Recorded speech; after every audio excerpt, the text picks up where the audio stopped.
What is going on, everybody? Welcome back to another episode of Double M Racing. Today we are getting her set up.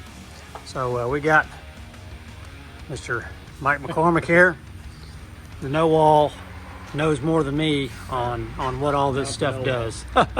So while we've got the car up in the air, before we get it down and start scaling and stuff, we're going to go through the bars here that I told you I didn't really know a lot about. He's going to explain real quick what all those do. We've got two up here in the front, one there on each side. We've got the pan hard bar here in the back, and then you've got the little bar up there. So what all of those do, and where do you want to try to get them set at for optimal performance? Top one up here, the very top short one, that one's going to be pinion angle is what that's going to do. Your pan hard bar here is basically rear end left to right. I don't know if you can see it over there as you're rotating it. It's pulling that rear end away from the frame rail. Yep. So that's going to the left. So there is a measurement. We'll measure from the back of the drum to the frame rail. So we're in spec there. Roughly somewhere in the 5 to 7 degree pinion angle range. And that's our tilt front to back with the small bar.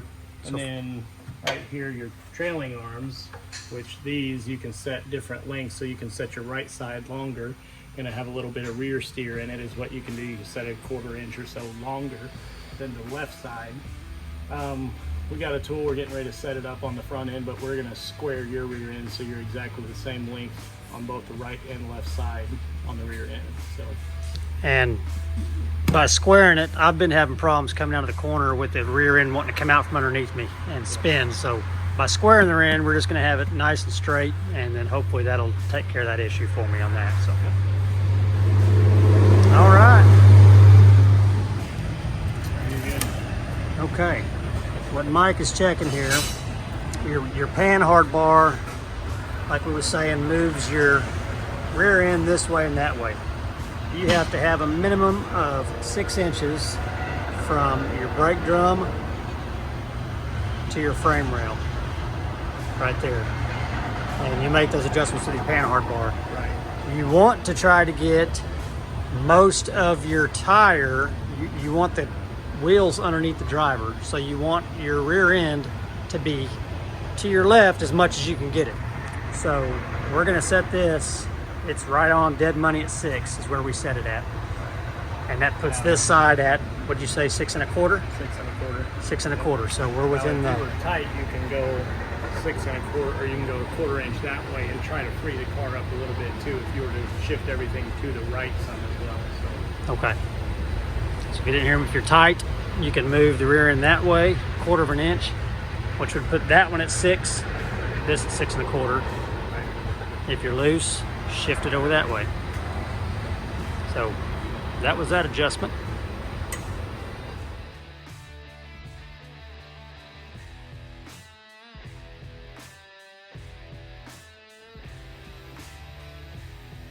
All right, what Mike's doing now is twisting that top bar, the short one on top, all the way in. We're sucking that thing all the way in to get our pinion angle set. Which we'll check it once we're down at ride height. Yep. Check with what, a degree gauge? What do they call those? Angle finder. Angle finder. And again, we want this finished product between, what'd you say, 5 and 8? 5 and 7. 5 and 7 degrees.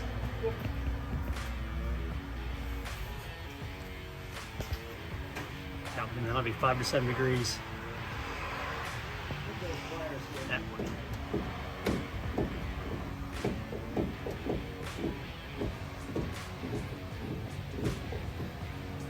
Anywhere else to give me a bite on it, is there?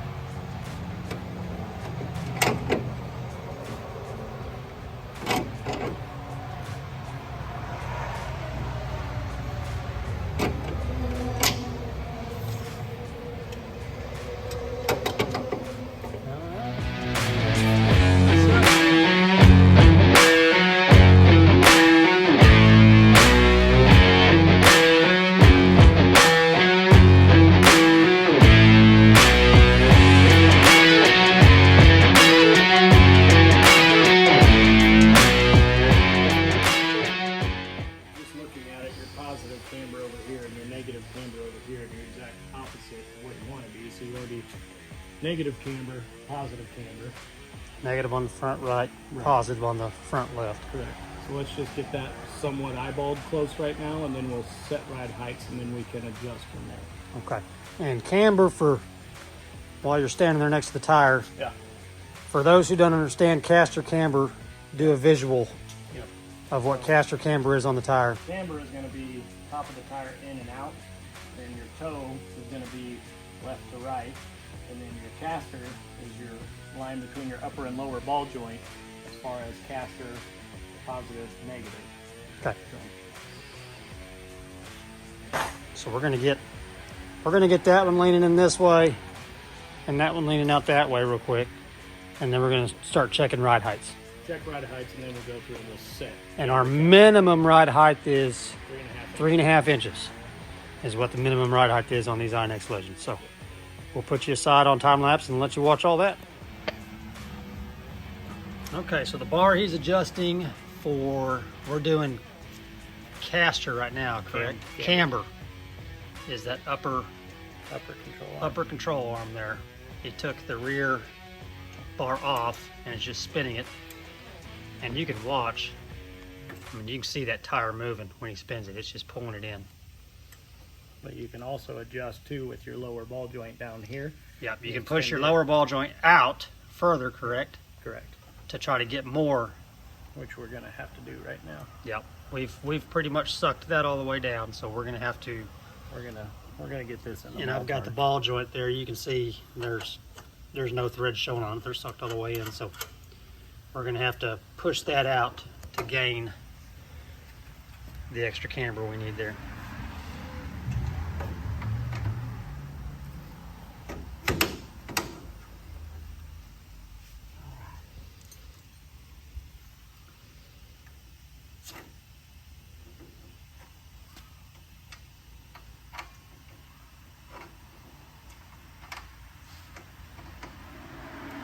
I need you to roll that tire forward a little bit.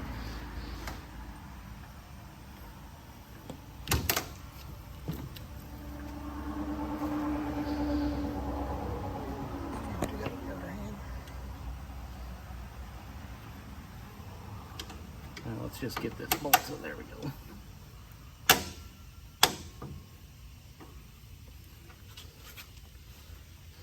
We'll be able to suck it down. Move to the bottom one and push it out some, because it's all the way in. So we're gonna have to undo this. Still leaning out. Yep. Let's undo that one and Okay. twist Take that off the ball cast joint out. nut. Yep.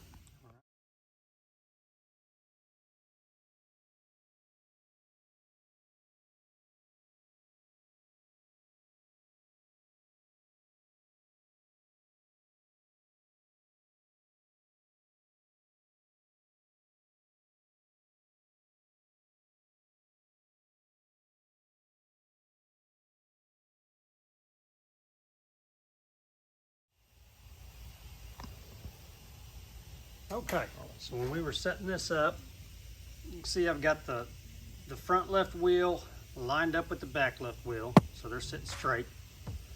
We've got the front left leaning out a little bit, so we've got that camber out, and that's positive camber going out.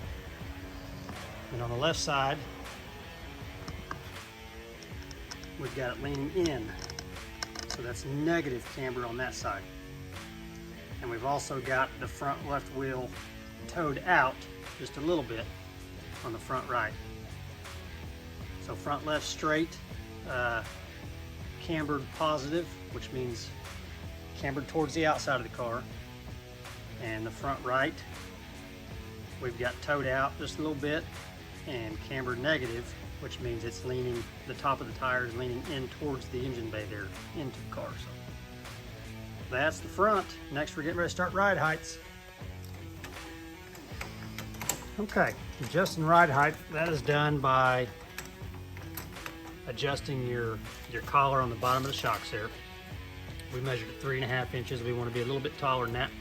So we move the spring higher up with the what do they call that deal you turn on the bottom? It's like your spring pocket, your coil-over kit. Yeah, the coil-over kit has that adjustable nut on the bottom, and so you just screw that up on the sleeve, puts more tension on the spring. When you lower it, it should keep the front of that car higher up than it was before. So that's how you adjust your ride heights, and we have to be a minimum of 3.5. So, and we jack the car up a little bit, get the tension off that spring, and then he can screw it and adjust it.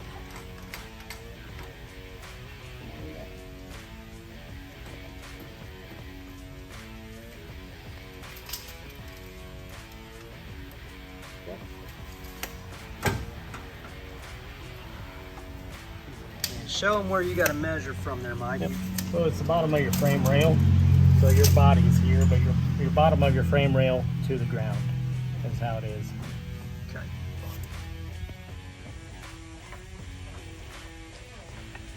Now, Mike, what are some advantages of changing your ride heights, like having a taller ride height on the front right, front left? Well, it just depends on. So it's going to it's going to make your spring rates different too. So all that's going to show in scaling. So if you're way high on the right side, way low on the left side, and scale the car, whenever you change it, and then let's say you go to an even or different, when you put it on the scales, it's going to change your numbers drastically. So this gets you kind of in the ballpark of where the car should be sitting and riding, and then we'll make the fine-tune adjustments once we get it on the scales, and we'll go from there. So if you go higher, Yep. that'll put more weight on that because you've got the spring compressed more. Is that kind of the science behind it? You're putting more spring rate into it, so more pressure down on that wheel is what you're doing. Okay, that makes sense. Yeah. So you're going higher in ride height, which is actually compressing the spring more. That makes sense. Okay, on the rear of the frame, here's your wheel here. We were just taking our measurements right underneath the tube here, down to the ground.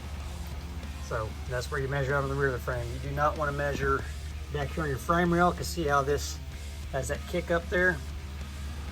So you can measure here, you can measure there. We were just measuring right there. That was the easiest spot with the wheel on to get our measurement from on the rears. So that's where you take your measurements from there.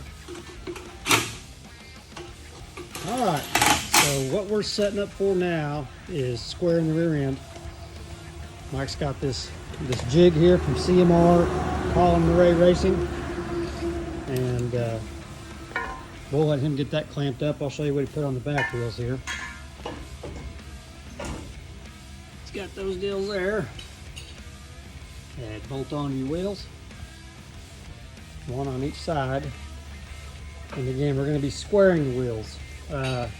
Pretty sure last time I had it kind of set like this, to where my rear had steer in it. So I was coming off the corners and having to really fight it. So we're gonna make these rear tires straight like they would be on a regular car, and get that all set up. So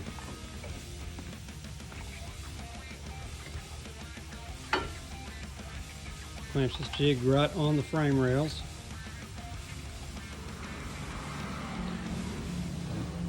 And they go up against your shock towers there.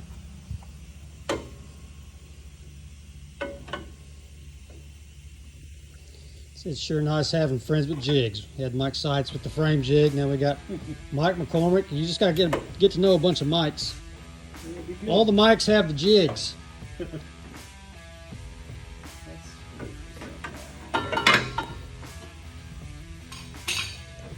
Explain real quick what this jig does. How does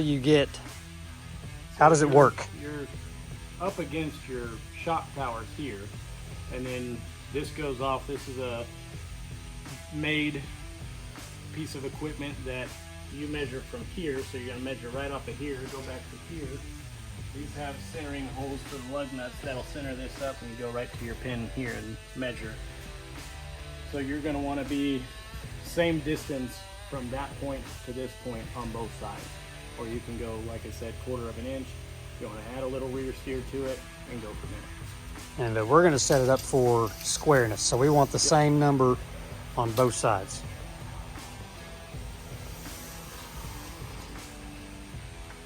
Oh, dude.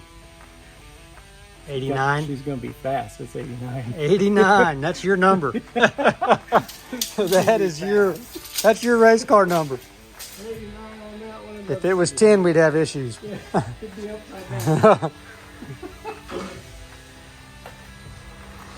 So 88 right now, so we got a little bit of 88 and adjusting to do. Yep. So we need to make this side a little bit longer, shorten that side up just a little bit, maybe be falling somewhere in the 88.5 range. And then So we'll the way check it's set up wheelbase. now, with this number being shorter than that number, that means we've got rear steer. Yeah. It's pretty much set where it was at probably before the wreck there. Well, Pretty close, because I had rear steer before, but no, so right now you're at 88 here, and you're at 89, so you're longer over there, so you would actually be driving the car. This would be driving the rear of the car into the infield. into of the track. infield. Yep. So right The now, wrong direction of steer. right, which you replaced all the bars in the back, so this isn't even close to where Yep. it was or anything like that. Yep. All brand new stuff back there. So, and these adjustments that we're going to make on this will be with those. What was the name of the bar you called it? Trailing arms, Trailing arms. I called everything swedge tubes which they are. in the videos because I They're didn't. swedge tubes that we use as trailing arms. That. Yeah, it's going to be that little bar right there that goes back to the front of the axle, and you got 12-inch ones on both sides there. So we will push and pull and get these both even.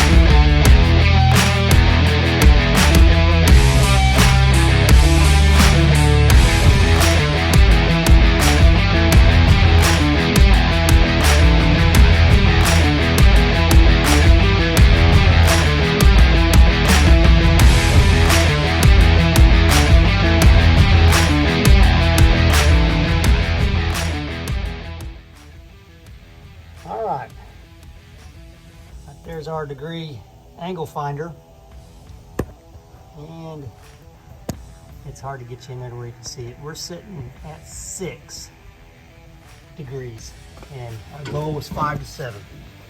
So getting in between 5 and 7, that's going to give us more bite there on the rear tire.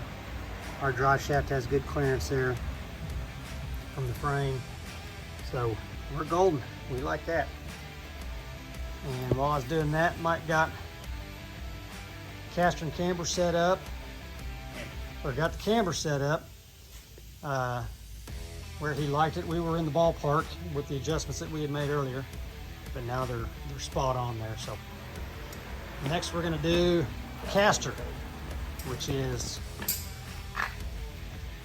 backwards or frontwards of this part of your wheel. It's actually, is it this? Center line. Center from line top to bottom. from top to bottom. You either tilt it back or forward. Back would be negative caster, forward would be positive caster. And what does caster help us with? What's caster do for the car? So it's going to make it less. Normally, if it's giving you problems or it's not handling, caster is the biggest one there. I normally like to run roughly about a 3-degree split. So if you're, let's just say 0 here, we'd be positive 3 here. Or if you're 6 here, positive, you'd be positive 3 there. That's Okay. kind of how you do it. So And so you always want 3-degree split with the bigger number being on the right side of the car. right, caster's always going to pull to the most negative number. So even if you're positive 6, positive 3, it's going to pull left because it's going towards the more positive or more negative number. More negative number on the car. So your higher caster setting goes on your front right, your lower one front left, and try to keep them within 3 of each other. Yep. So that's what we're going to set up next. I like Okay, that. and again, make sure your front and rear wheel on your left side are lined up perfectly straight with each other before you go making any adjustments on this stuff here on your caster camber.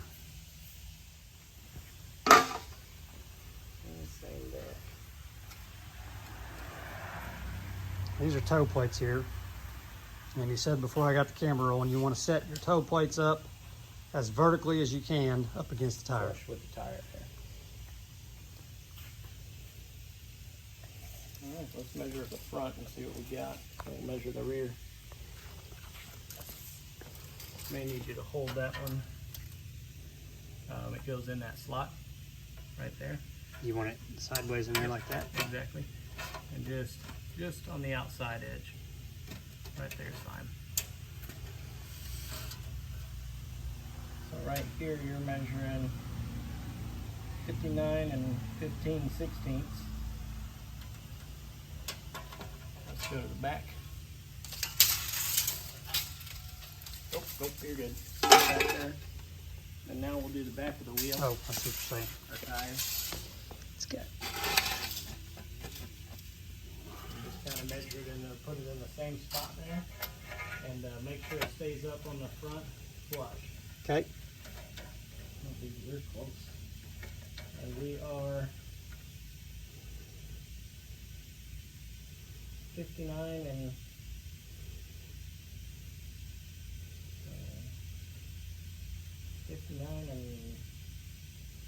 13/16. So let's do that. It's 2/16 difference. Correct. So we need a 1/4 inch difference. So 1/4 inch is going to be 4 so we need- 16ths. We need 2 more 16ths really. So I'm just going to do this. And he's adjusting that bar that goes to your steering box. Let's measure. What's that called? Steering bar? That's your tie rod. Tie rod. Yep. Okay. So tie rod there, outer, inner. You got tie rod here, inner, outer. Okay. Just make it.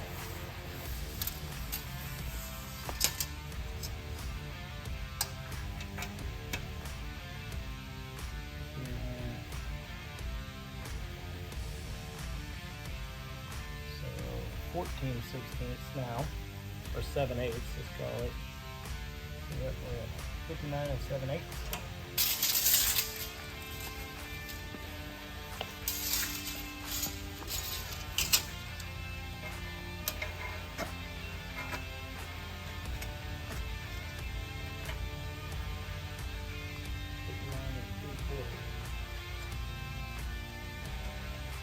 Well,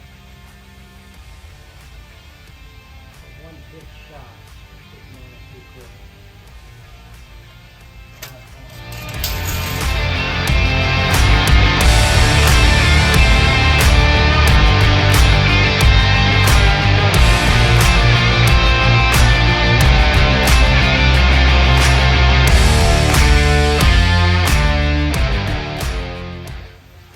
All right, we're using this fancy gauge. Checking caster.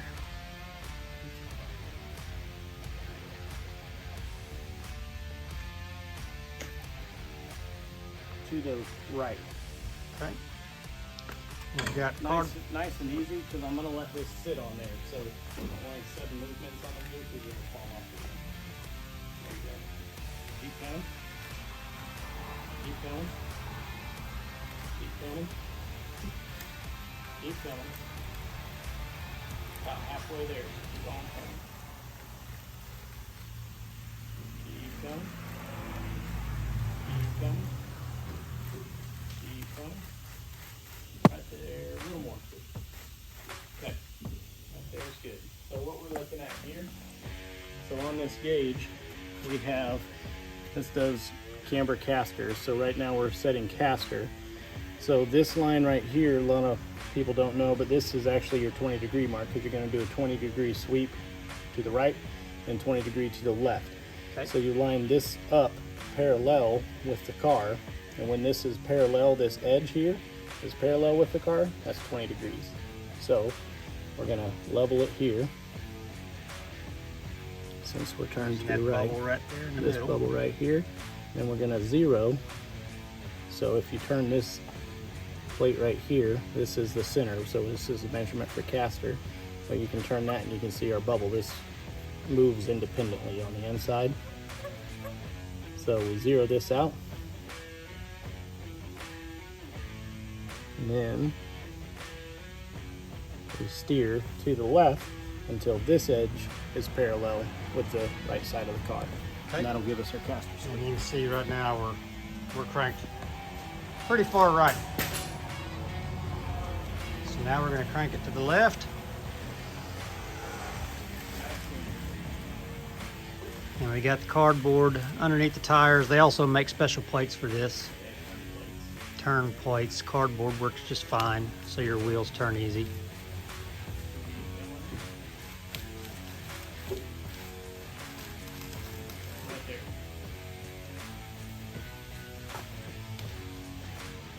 So we are at positive 0.5 is what we're at right now. So we need to add some caster over here.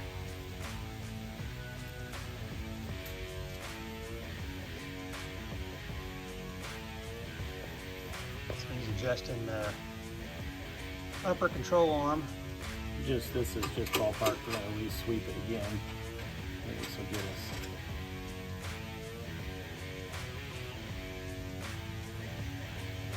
If he's doing that, you see, we're looking at the camber number, the bubble, or we're looking at the caster in the center. So let's re-sweep it now. Let's see what we got.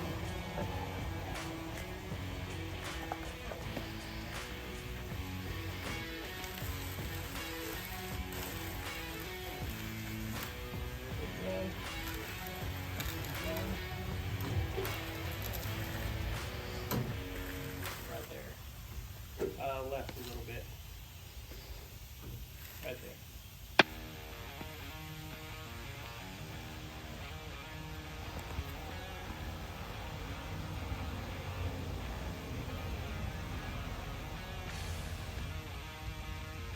And you zero back out. We'll re-sweep it.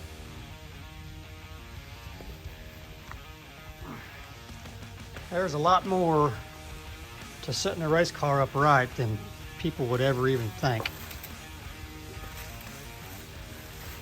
A lot of money and tools just to calibrate all this stuff. Which is A little bit. more. A little bit right there. So you're at positive 5. Good. Which I'm gonna. On 5, and that's the one we're looking at there. We're doing the caster, so. Let's go to the other side and see what we can come up with there. Let's straighten it back out. I'm gonna recenter you on our fancy turn plates we got here. Okay. Do I need to chalk the back tire? That would help. Here we go. The old impact gun. DeWalt's, good for everything, baby. Speaking of lots of money and special tools, we've got about a $300 wheel chock there. Yep, $300 wheel chock.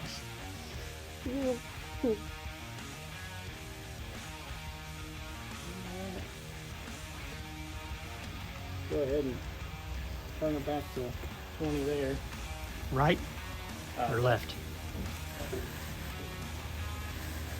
Right. Uh-oh, I went too fast. Lost her. So I can go straight again.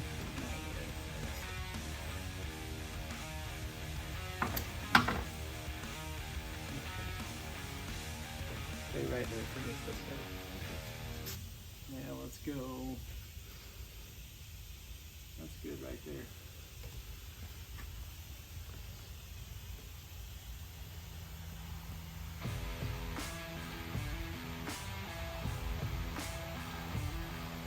All right, I'll put you guys on time lapse to finish this part out.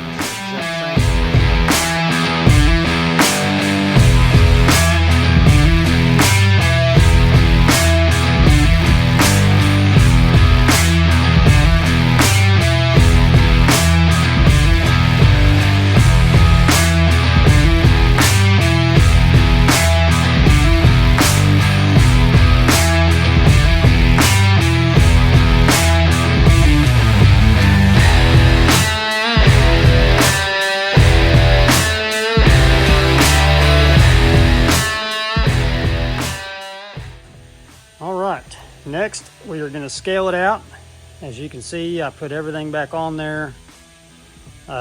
Loosely got the fenders on, the grill back on, hood on. Mike's getting the scales centered up. It's almost 3 or past 3 in the morning. We're still going strong here. Both got to go to work tomorrow, but all for the love of racing. One thing that's also important to do before you scale it, if you do get to scale your car out, is make sure your tire pressures are set to whatever pressure you run them at. So that also plays a key in making sure you've got everything spot on. So I'll put you on time lapse. I'm down to about 7% battery while we're scaling this out. Also, the driver needs to be in the car, so I'll be hopping in there and Michael will be doing all the hard work making sure it's set right.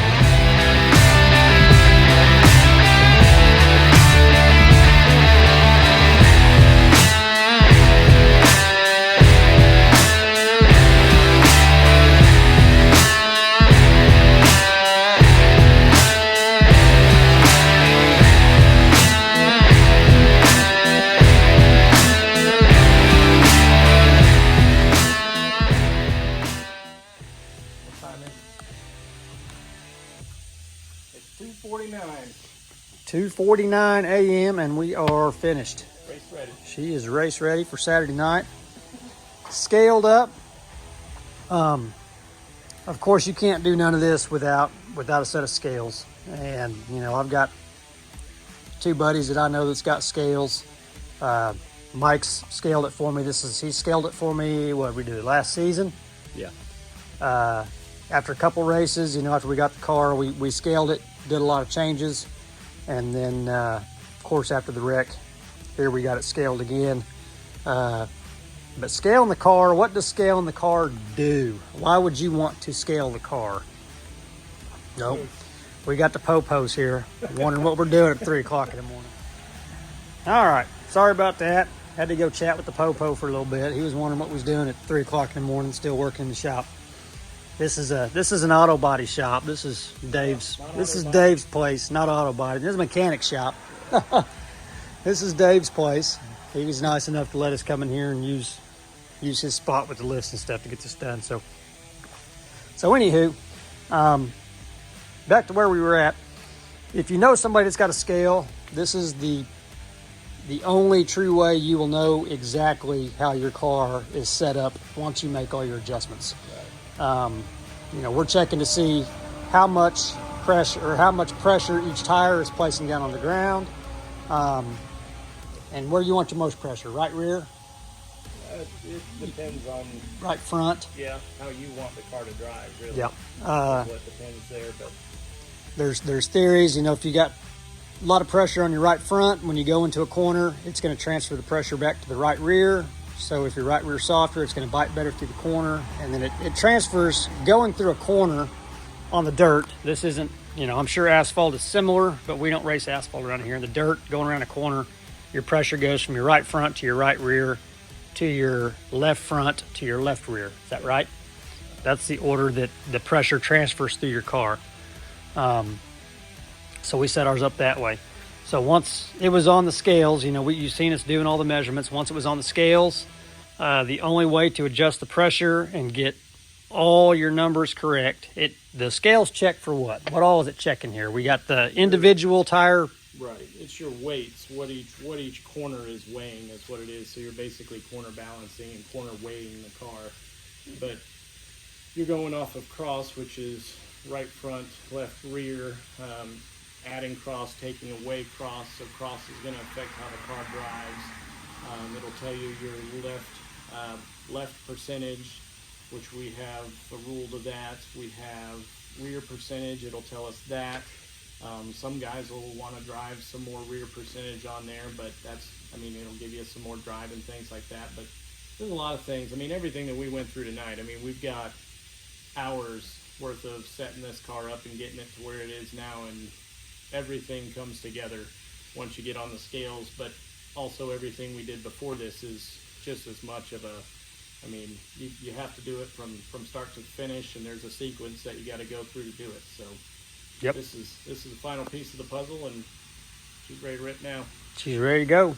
So we'll end the video here, and we'll pick up Saturday night for the next video for our first race back. Appreciate you guys tuning in. Make sure to like, share, subscribe, and we will catch you in the next one.